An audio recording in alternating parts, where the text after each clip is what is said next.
Hey, good Monday morning from the office. We are North Georgia's only live online morning show. I am your host, BKP. It is 1/22/2018. It is day three of the government shutdown theatrics. Day three. Folks,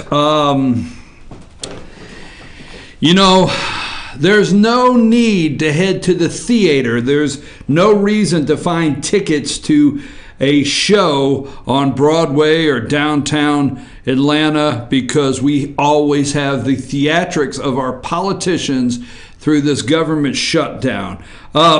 Just to let you know, again, I'm your host, BKP. I hope you had a great weekend. What a beautiful weekend. Calling for rain here in North Georgia, but still we'll take a little rain over 2 and 3 and 4 degrees. Just seems like it was this time last Monday, Martin Luther King Day, we were dealing with that. Saturday and Sunday, a lot of pictures of people out hiking, enjoying the outdoors, sitting out on the side porch. So it's a little rain, but we'll take that. At 8:05, we're going to have Congressman Doug Collins. Doug Collins is the Georgia 9th Congressional District Representative. Doug Collins will be with us at 8:05. We're going to get 10 minutes. What's going to happen at noon today? Will the House rubber stamp a Senate deal on immigration? Whatever they cobble together over there, will it go back to the House and get a rubber stamp? Why are we continuing resolution? Why are we doing that? When are we going to get a budget, just an all-out budget? So the government is shut down. Military folks, don't get too nervous. First of all, we support our military first and foremost. They will get their paychecks when the government resumes. They'll get their paychecks. They may not get them on time, but they will get retroactive. They'll get their paychecks, okay? Hostage. How many times did you hear taken hostage this weekend? Hostage crisis. Now I'm going to ask the congressman several questions where he stands on DACA. What kind of deal will he accept? And here's something I want to just bring up before we get, like I said, he will be on at 8:05. And what we're going to do, just so you know this, as soon as the congressman calls in, we will be going to our show card, meaning we'll just be going to the card. Don't go anywhere. Won't be a commercial break. And all we will do is adjust the sound to make sure congressman's coming through loud and clear. And then we'll come right back. Won't even be like a 30-second break. So don't go anywhere when we tell you we're going to the congressman. That being said, there's a lot of media groups out there that are highlighting the Women's March over the weekend. Hundreds of thousands, 200,000 in New York City, 500,000, I guess, in LA. Across the country, thousands marched this past weekend. How many of you know that I'm going to tell you right now, and we'll get into it later, the hate for this president. The absolute hate is so deep. It's unimaginable how deep it is. You do not hear this unless, I think probably Fox played it, several other media outlets, much like this one here, fyntv.com, Good Morning from the Office. But how many of you hear any reporting on Friday, the day before the 1-year anniversary of his inauguration? Everybody's talking about a government shutdown. President Donald Trump became the first sitting president to address the annual March for Life in Washington, D.C. He did a live video cast from the Rose Garden. Okay, first sitting president. March for Life in Washington, D.C. The hate for this man is unimaginable, just how bad it is. So I hope you guys had a great weekend and enjoyed it. We are waiting to hear from Congressman Doug Collins, supposed to be calling at 8:05. We will let you know as soon as the congressman calls. We will just be switching over. I have not gotten a note this morning. I will say this. Last night when Congressman Collins' office confirmed our confirmed our interview. Okay.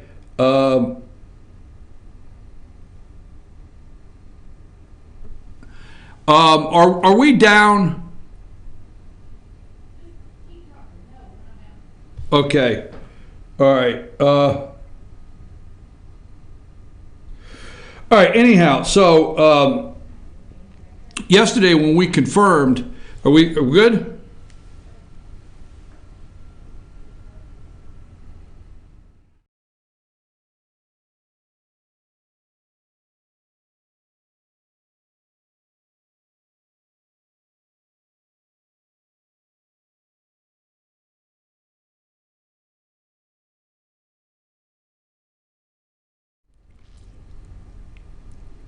Okay, we're back, and I now have on the line with us Georgia 9th Congressional District Congressman Doug Collins. Congressman, good morning. How are you?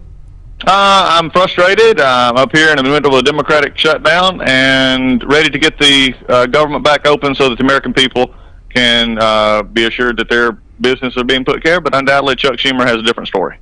Okay, frustrated. We'll work off that, but I have some direct questions, knowing the time constraints we have.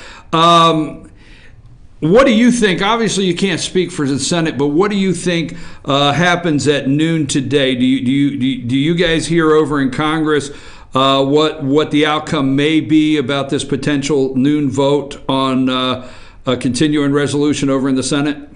Yeah, I'm not sure what would have changed between last night when Mitch McConnell offered to vote for at 10 o'clock and Chuck Schumer turned that down and then, of course, forced to vote for today at 12.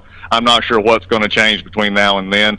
I mean, look, let's just put it plain and simple. Chuck Schumer is using a legal immigration issue to hold hostage to American citizens in the military and all the other funding for the government because he has a partisan political bent that he's wanting to take.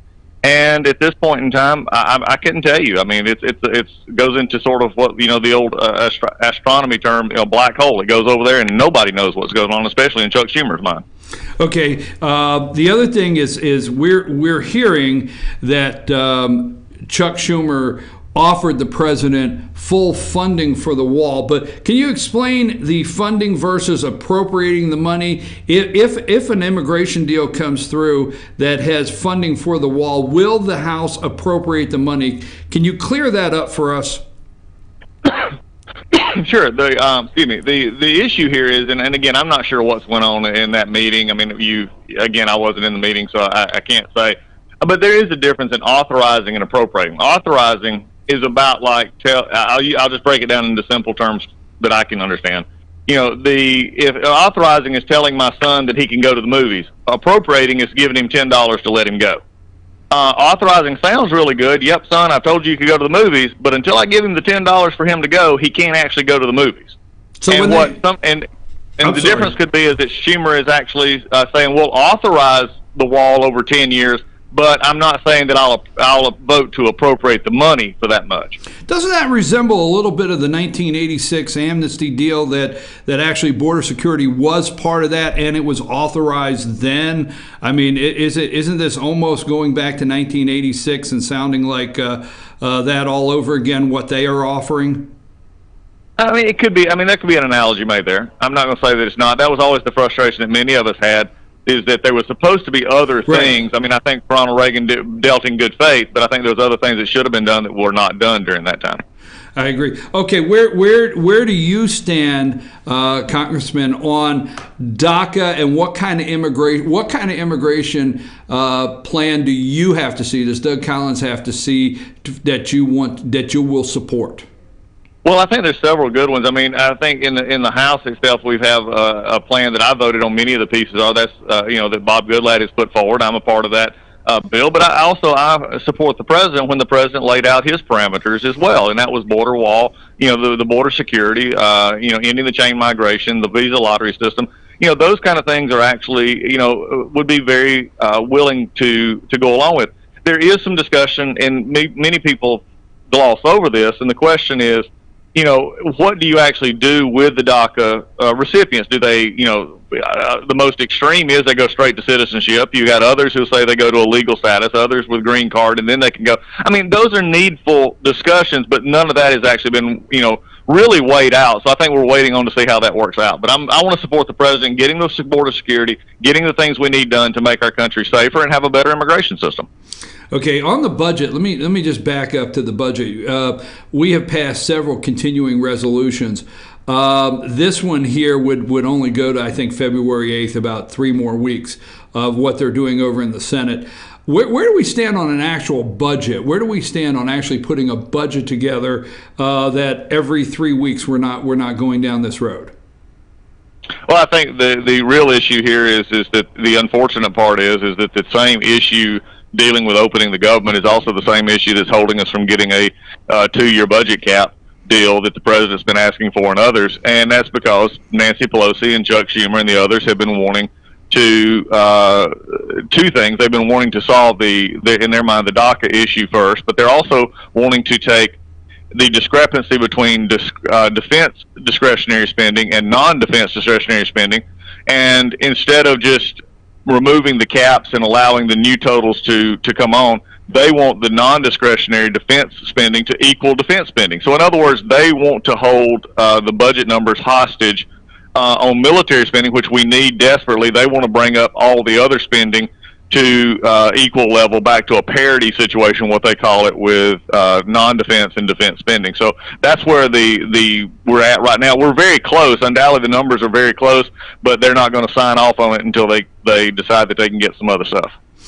A headline in one of the articles this morning said House Republicans are sending an early warning to their GOP colleagues in the Senate. We're not a rubber stamp for any deal you cut with Democrats on immigration. What are they looking at over there that the House is going to say, hey, we're not a rubber stamp to this? What happens when it comes back to the House? Well, I think you saw a little bit of it maybe last week in some of the discussions. Again, and without, again, one of the things that I really would encourage many members on both sides of the aisle up here to do is to say what they never would do. I mean, there's things in life I would never, vote for an abortion. To make abortion legal, I would never do things that are morally and ethically wrong. And I think in immigration, what we've got to understand is we're working toward a situation here. But what we saw last week was just going outside the parameters of what the president asked for. If they don't give us enough, if they don't want to come to border security and give enough money for the wall and security, and they want to make a token payment at that, I think that's something that the House is not going to go agree to. If they want to go straight to citizenship, maybe in some different way. I mean, there's a lot of different things. I think the biggest thing was just the audacity to say that they wanted Mitch McConnell to promise a vote in the Senate and make sure that we would promise a vote in the House. And, look, I can't tell you how many times the Senate has played their games while we were trying to, pass legislation. And, look, it's just not going to work. I mean, I think the House is finally, and Speaker Ryan and others have stood up and said, no more. We're not going to do this. You're not going to bind us. You're the one that got us in the shutdown, Mr. Schumer. You're the one that's going to get us out of the shutdown, Mr. Schumer, and we're not going to take it anymore. Okay, so appropriating the money, that's important in the immigration deal, not just saying we're going to authorize funding for the wall on our southern border, appropriate the money. And I think we all know that the terrain on the southern border will call for different means of securing the border. But appropriating the money is something that has to happen in an immigration deal. Oh, yes, it has to. I mean, and the president said that. Many members have said that. I mean, again, the crazy part about this is Democrats like, Hillary Clinton, Barack Obama, Nancy Pelosi, all voted for this back, 10, 12 years ago. So, I mean, look, the hypocrisy up here in this town sometimes is thicker than, the smoke that, comes from a fireplace. But, I mean, we just got to look at this and say, look, let's be honest with what we're dealing with here and get this done. As I will say this, as I overheard a conversation with the situation is this. Some Democrats understand the position they're in. I overheard a conversation, from a Democrat today that basically said, they said, I don't guess you're going to let this shutdown in because we're getting killed. And I said, and I just heard, just heard it as was passing by. And the thing about it is it's not that they're getting killed. It's just the fact that they're not, that Chuck Schumer has led them down a dead end road. And I think a lot of Democrats are actually seeing that this road is not where they want to prioritize illegal immigrants, even with a even with a good story which everybody wants to solve, they're not going to prioritize illegal immigrants over the American citizens. And that's exactly what they're doing. Congressman, I know we only have 1 minute here and you got to run, so I've got two very quick questions I want to ask. The alarming memo on the FISA abuse, do you agree that that should be made public? I do, but listen, let me also tell your wonderful listeners all over the place, there is a very much of a process to get that out. This is not just something, it is in law that Paul Ryan or any other member of leadership can just say, here, we can put this out. In fact, it does a disservice for when members sign a letter saying to leadership, let this thing go. There is a very precise formula in how this can be released, and the chairman of the House Intelligence Committee is following that procedure. I'm in support of it being released, but we do have a procedure that is in place. It's not just a willy-nilly decision from the House Speaker, and it's really doing a disservice to the American people to think that that is the process in which we do it. Okay, knowing your stance on the sanctity of life, what does it mean to you? I want to finish up to ask you, what does it mean to you that Friday President Trump was the first sitting president to address the annual March for Life in Washington, D.C.? What did that mean to you, Congressman? Oh, it meant that he is committed to life like I am, and it was really interesting because I was actually at the White House during that time as well, meeting with Jared Kushner on some other issues that we're working on, and to feel the excitement at the White House, and to know that he was speaking and driving, through, and I had been talking to marchers before, and just to see their excitement about it. It was special. I mean, because those of us who are committed to life, to realize that you have that kind of a backup at the White House was very special. Well, those stories are the kind of things that get hidden underneath shutdown front page theatrics. So, I agree with you.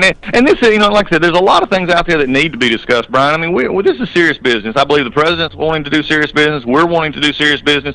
And sometimes, I have no problem coming together and finding the best deal. Some people agree, some people disagree. But this kind of tactic that Chuck Schumer's using today, and I'm going to even, go back and say, I heard somebody, called in and said basically, oh, this is the same as the Republicans did a few years ago. No, it's not. What we wanted was Obamacare shutdown, which actually was in the budget, which actually, affected budgetary items. We were saying we don't want to pay for this. And, look, they disagreed. It led to a shutdown. You can say that was good or bad or indifferent. But on this one, it is very clear. Chuck Schumer is shutting down the federal government because he and the Democratic Party in Georgia, in the 9th District, and everywhere else, the Democratic Party is saying we prioritize illegal immigrants over the American citizens and our military. Well, I think that's pretty clear for people that pay attention. Congressman, I know you have a busy day, very busy day, and I hope the frustration alleviates very soon. I'm hoping so. Well, you're just in Washington, D.C., so I don't know when that ends. Congressman, we thank you. We thank you very much, and we appreciate you for always coming on and speaking with our viewers. Thank you, sir. Have a great day. Thanks, Brian. Take care. Have a good one. Bye-bye. It's Congressman Doug Collins, the 9th Congressional District here in Georgia. Frustration, and I wanted to make sure there was an understanding, and I'm going to come back and build on that. There's a big difference, folks, when you hear MSNBC and you hear CNN and you hear all of them running out and saying Chuck Schumer gave him all. He said, what do you want, $19 billion for the wall? What do you want? You can have it. We'll fund it.